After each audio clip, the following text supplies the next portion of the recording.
Hello guys, welcome back to YouTube channel. വൈകുന്നേരമായപ്പോൾ ചുമ്മാ ഒന്ന് കരിങ്ങാൻ അല്ല കറങ്ങാൻ ഇറങ്ങിയതാണ് കേട്ടോ. ഒന്ന് ചുറ്റി നടക്കൽ.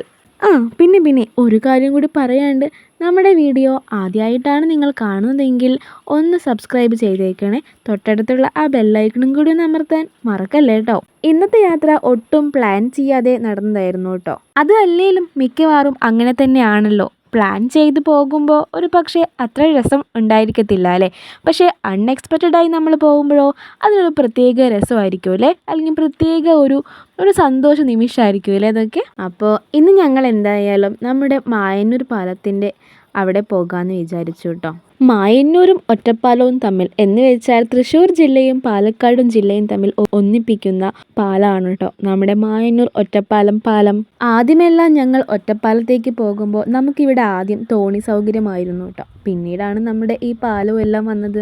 അന്നൊക്കെ ആദ്യം കടവത്ത് വന്നിറങ്ങിയ പിന്നെ തോണിയിലേക്കാണ് അങ്ങോട്ടുള്ള യാത്ര. വെള്ളം നന്നായിട്ടുണ്ടെങ്കിൽ തോണി പിന്നെ പകുതി വരെ വരത്തുള്ളൂ. അവിടെ നിന്ന് നമ്മൾ വെള്ളത്തിലിറങ്ങി നടക്കണം അങ്ങ് അക്കരയിലേക്ക് പോകാൻ. അന്നൊക്കെ ഞാൻ കുഞ്ഞായിരുന്നു. കുട്ടിയായിരിക്കുമ്പോൾ അച്ഛൻ്റെ തോളത്തൊക്കെ കയറി ഇരുന്നിട്ടാണ് കേട്ടോ അന്ന് പോയിട്ടുണ്ടായിരുന്നത്. പക്ഷേ ഇന്ന് അങ്ങനെയല്ല. ഇന്നിപ്പോൾ നമുക്കിവിടെ പാലാണ്. അതുകൊണ്ട് തന്നെ ഇവിടെ ഇപ്പോൾ എല്ലാവരും ഒരു ടൂറിസ്റ്റ് പ്ലേസ് മാതിരിയാണ് കേട്ടോ. പാലം പണി കഴിഞ്ഞിട്ട് വർഷങ്ങളോളം കഴിഞ്ഞു. എന്നിട്ട് ഇപ്പോഴും ഇവിടെ ആൾക്കാർ കാറ്റ് കൊള്ളാനും അതേപോലെ ഈവനിങ് ഒരു വൈബായിട്ടും ഒരുപാട് പേരിവിടെ വന്നു പോകുന്നുണ്ട് കേട്ടോ. എനിക്ക് തോന്നുന്നത്, എനിക്ക് കറക്റ്റായിട്ട് ഓർമ്മയില്ല, ഏകദേശം 2012 ആ സമയത്തിലാണ് ഈ മായന്നൂർ പാലം ഇവിടെ വന്ന് ഉദ്ഘാടനമൊക്കെ കഴിഞ്ഞ് എല്ലാവരും അതിലൂടെ പോവാനൊക്കെ തുടങ്ങിയത്. ആ ഒരു ടൈമിലായിരുന്നു കേട്ടോ. കറക്റ്റായി എനിക്ക് ഓർമ്മയില്ല, പക്ഷേ എങ്കിൽ എൻ്റെ ഒരു ഓർമ്മ വെച്ച് ആ ഒരു സീസൺ അല്ലെങ്കിൽ ആ ഒരു ടൈമിലാണെന്നാണ് എൻ്റെ ഒരു ഓർമ്മ. അല്ല, അതിപ്പോൾ എന്തെങ്കിലും ആവട്ടെ, നമ്മളിപ്പോൾ മായന്നൂർ പാലത്തിൻ്റെ ചരിത്രം പറയാനല്ലല്ലോ വന്നേ. ഞങ്ങൾ ചുമ്മാ വെറുതെ വൈബ് അടിക്കാൻ വന്നതാണല്ലോ. അപ്പം നമുക്ക് അതിലെ വിശേഷങ്ങളിലേക്ക് പോകാം. അവിടെ ചെന്നപ്പോൾ ആദ്യം തന്നെ നമ്മളെ കാത്തത് ഐസ്ക്രീം വണ്ടി ഇരിക്കുന്നു. അപ്പോൾ പിന്നെ ആദ്യം തന്നെ ഐസ്ക്രീം മേടിച്ചു കേട്ടോ.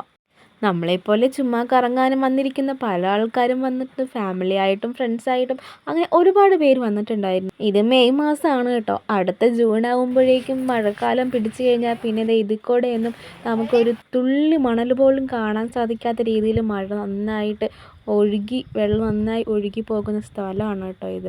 അപ്പോൾ നമ്മൾ നേരെ അങ്ങ് അറ്റം വരെ പോകാൻ വിചാരിച്ചു. ഇപ്പോൾ വെള്ളം കിട്ടണമെങ്കിൽ അങ്ങ് അറ്റത്ത് എത്തണം. അപ്പോൾ ആ വെള്ളത്തിൻ്റെ അവിടെ പോയിരിക്കാമെന്ന് ആണ് വിചാരിച്ചത്. അപ്പോൾ നമ്മൾ നേരെ അങ്ങോട്ടാണ് പോയത് കേട്ടോ. അവിടെ നമ്മളെപ്പോലെ കാഴ്ച കാണാൻ വന്നവർ മാത്രമല്ല കേട്ടോ, തൊട്ടപ്പുറത്ത് തന്നെ ജനവാസയോഗ്യമായ സ്ഥലമായത് കൊണ്ട് തന്നെ പലരും അവിടെ അലക്കാനും കുളിക്കാനും ഒക്കെ വന്നിട്ടുമുണ്ട് കേട്ടോ. അനിയത്തിക്കൂട്ടി ഇതേ വെള്ളത്തിലൂടെ നടന്നിട്ടും എന്തൊക്കെ പെറുക്കാൻ നോക്കുന്ന തിരക്കിലാണ് കേട്ടോ. അവളിപ്പോൾ കാര്യമായിട്ട് എന്താ വാരുന്നത് എന്ന് ഇപ്പം കാണിച്ചു തരാം കേട്ടോ. എന്താ മയൂകിയത്? സ്വർണ്ണക്കൊക്കെ എവിടെ? സ്വർണ്ണക്കൊക്കെ നിധി കിട്ടിയില്ലോ. സ്വർണ്ണക്കൊക്കെ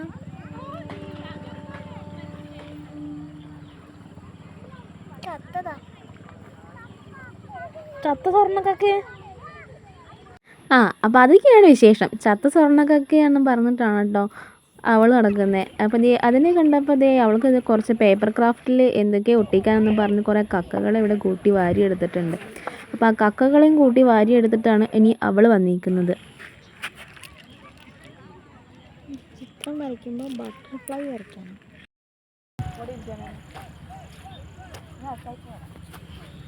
എന്താ മയൂക്കെ? വീടുണ്ടാക്കാനാ? എന്ത് വീടാ? ടെറസ് വീടോ ഓട് വീടോ?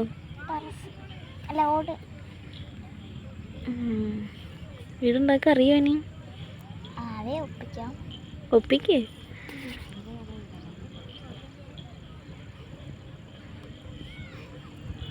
അവളിപ്പോൾ വീടുണ്ടാക്കാൻ തിരക്കിലാണ് കേട്ടോ. ഞങ്ങൾ അതിനിടയിൽ കുറച്ച് ഫോട്ടോസും കാര്യങ്ങളൊക്കെ എടുത്ത് അങ്ങനെ വർത്തമാനവും പറഞ്ഞ് കാറ്റും കൊണ്ടിരുന്നു. അങ്ങനെ അതെല്ലാം കഴിഞ്ഞ് അവിടെ നിന്ന് ഇങ്ങ് പോന്നപ്പോൾ തന്നെ ഏകദേശം ഇരുട്ടായി. അവസാനം അവളുടെ വീടും ശരിയായില്ല, ഗുഹയെന്ന് പറഞ്ഞ് ആ വീടിനെ ഗുഹയാക്കി മാറ്റി. ഇതാണ് കേട്ടോ അതിൻ്റെ ഫൈനൽ ലുക്ക്. ഇപ്പോൾ ഏതാന്ന് ഇപ്പോൾ അവൾക്കും അറിയില്ല, ആർക്കും അറിയില്ല. എന്തോ ഒന്ന് ഉണ്ടാക്കി വെച്ചിട്ടുണ്ട് ഗുഹയെ. ഈ ടൈം ആയപ്പോഴേക്കും എല്ലാവരും പോയിട്ടൊന്നുമില്ല, എങ്കിലും ഒരുവിധം എല്ലാവരും പോയി തുടങ്ങിയിട്ടു. അപ്പോൾ പിന്നെ ഞങ്ങളും നേരെ ഇങ്ങ് പോന്നു. അപ്പോൾ ഇന്നിപ്പോൾ നൈറ്റ് ഇനി വീട്ടിൽ ചെയ്യുന്നിട്ടല്ല, അപ്പോൾ ഇന്ന് പുറത്തുനിന്നാണ് കഴിക്കുന്നത്. ഞങ്ങൾ നേരെ ഇനി കഴിക്കാൻ വേണ്ടി പോവായിരുന്നു കേട്ടോ. ഇപ്പോൾ ഒന്ന് ഓടിപ്പോയത് നിങ്ങൾ കാര്യമാക്കണ്ട കേട്ടോ. ഉണ്ണി എന്തോ അഭ്യാസം കാണിച്ചതാണ്. പിന്നെ ഞങ്ങൾ അവിടെ നിന്ന് ഇറങ്ങിയ ടൈം കറക്റ്റ് അപ്പോഴേക്കും മഴച്ചാറൽ തുടങ്ങി. നേരെ വണ്ടിയിൽ കയറിയിരുന്നു കേട്ടോ. വണ്ടിയിൽ കയറിയിരുന്ന് നേരെ പിന്നെ അങ്ങ് ഒറ്റപ്പാലത്തേക്ക് പോയി. ഒറ്റപ്പാലം സ്റ്റാൻഡിനടുത്തേക്ക് പോയി. അവിടെ ചെന്ന് കഴിക്കാൻ വേണ്ടി ചെന്നപ്പോൾ എന്തായാലും ബിരിയാണി കഴിക്കാമെന്ന പ്രതീക്ഷയിലാണ് പോയി. അവിടെ ചെന്നപ്പോൾ കഴിക്കാൻ പോയപ്പോൾ ഇരുന്നപ്പോൾ ഒരു ബിരിയാണിയേ ഉള്ളൂ. അപ്പോൾ പിന്നെ അവിടെ നിന്ന് കഴിക്കാൻ നിന്നില്ല കേട്ടോ. എല്ലാവർക്കും ബിരിയാണി വേണം. ഒരു ബിരിയാണി കിട്ടിയിട്ട് നമുക്ക് കാര്യമില്ലല്ലോ. അപ്പോൾ ഞങ്ങൾ നേരെ അവിടെ നിന്ന് ഇറങ്ങി. പിന്നെ ഞങ്ങൾ നേരെ ഈസ്റ്റ് ഒറ്റപ്പാലം പോയിട്ട് ഈസ്റ്റ് ഒറ്റപ്പാലത്ത് പോയിട്ട് നേരെ 2020 ഹോട്ടലിലാണ് പോയി. അവിടെ ചെന്നപ്പോൾ 4 ആൾക്കും ബിരിയാണി കഴിച്ചു കേട്ടോ. ബിരിയാണി എന്ന് പറയാൻ ഒരു രക്ഷയില്ല. ഫേവറേറ്റ് സാധനമാണ്. അതാണെങ്കിൽ ഒടുക്കത്തെ ടേസ്റ്റ് കേട്ടോ. പൊളി സാധനമായിരുന്നു. അയ്യോ ഒന്നും പറയല്ല. അടിപൊളി ബിരിയാണി ആയിരുന്നു കേട്ടോ. ഉണ്ണിക്ക് പിന്നെ പറയണ്ടല്ലോ. അവളുടെ ഫേവറേറ്റ് ഫുഡ് എന്ന് വെച്ച് കഴിഞ്ഞാൽ ചിക്കൻ ബിരിയാണിയാണ്. അതുകൊണ്ട് തന്നെ അവൾ ആസ്വദിച്ചിരുന്ന് ഇഷ്ടപ്പെട്ട് കഴിക്കുവാണ് കേട്ടോ.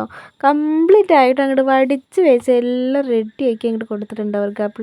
ആ പ്ലേറ്റ് അല്ല, ഇലയായിരുന്നു കേട്ടോ അവിടെ. അപ്പോൾ ഒന്നും പറയാനില്ല. അടിപൊളി ബിരിയാണി ആയിരുന്നു. ആരെങ്കിലും ആ വഴിക്കൊക്കെ പോകുന്നുണ്ടെങ്കിൽ ഒന്ന് കയറി നോക്കി നോക്കൂ. ഞങ്ങൾക്ക് എന്തായാലും ഇഷ്ടമായി. ഇന്നത്തെ ബിരിയാണി അടിപൊളിയായിരുന്നു കേട്ടോ. അപ്പോൾ ഇന്നത്തെ യാത്രാവിശേഷങ്ങൾ ഇത്രയൊക്കെ ഉള്ളൂ. ഇഷ്ടപ്പെട്ടാൽ ലൈക്ക് ചെയ്യാനും കമൻറ്റ് ചെയ്യാനും മറക്കല്ലേ കേട്ടോ. പിന്നെ ഒന്നുകൂടെ പറയാം, സബ്സ്ക്രൈബ് ചെയ്യാൻ മറക്കല്ലേ കേട്ടോ. അത് കഴിഞ്ഞപ്പോൾ ഞങ്ങൾ പിന്നെ നേരെ ഞങ്ങളുടെ വീട്ടിലേക്കാണ് വന്നത് കേട്ടോ. വീട്ടിലേക്ക് വന്നപ്പോൾ നമ്മുടെ പിങ്കി മോൾ അതേ നമ്മളെ കാത്തിരിക്കുന്നുണ്ടായിരുന്നു. പിന്നെ ഇന്നത്തെ വീഡിയോ അത്രയൊക്കെ ഉള്ളൂ. അപ്പോൾ എല്ലാവർക്കും ബൈ ബൈ.